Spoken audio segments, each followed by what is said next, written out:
Right, going to show you now. I'm just starting with Raptor epoxy primer. Got half at first coat on. I'm actually going to time lapse doing this, so I had it spun the other way. So this just shows how much you actually miss if you only do it from one side. So, and it's a prime example. You can see all the old, but got half the engine bay prepped. I'm using my air-fed one today. I aren't using my gravity-fed one. You can just get, well, plus this has got a bigger tip. It's a 1.7, I think it is. But you can, it holds more volume and it puts a thicker, even the coat on for the epoxy primer. With it being just slightly a bit thicker, you just need a bit more PSI. But I'll set up the time lapse and I'll show you me doing this side now. And big stretch hit the scene with the mini 14, serving suckers like dope fiends. Empty the whole thing under pressure, nigga.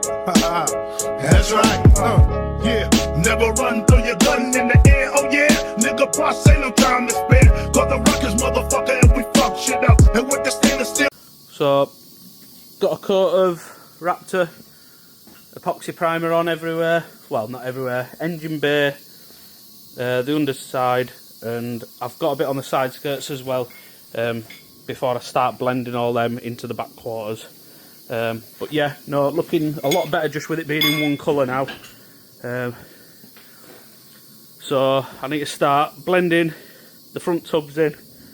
I've ordered the tintable Raptor in WRC blue, so that's ready. Yeah, but just start blending the side skirts in, blending it all in there, and where I cut into the sill, cut there, and then everywhere else is under sealed. Just put a bit around the light bezels because I'm going to have to fill and blend around there. But yeah, no, starting to look a lot better now with it being in one colour. But yeah, let the fun times start.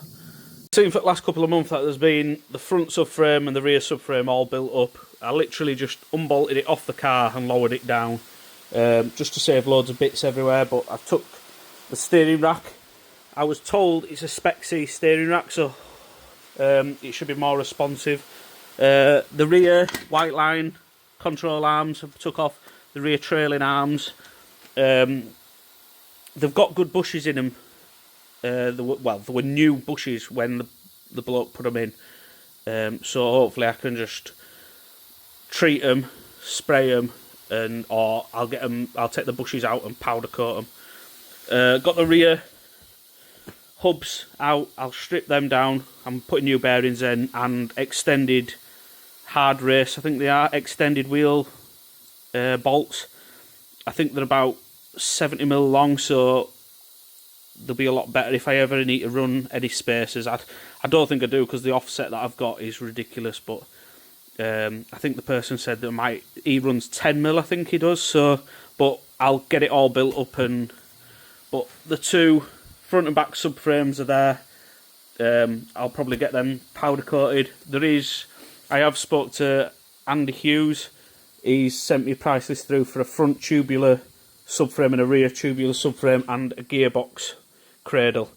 So I think I might just get the cradles done so that I can get them in place, get everything set up, and then after I'm going to have a speak to him and maybe order them in the future, because I think they'll look a lot better than the standard ones. As you can see, the epoxy primer is covered really well.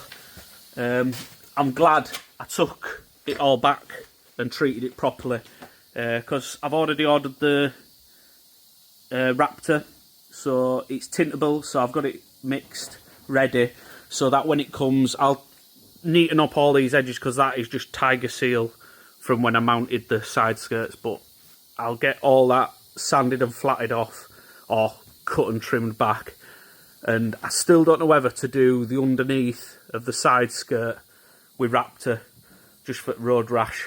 So I might just follow the profile line along Raptor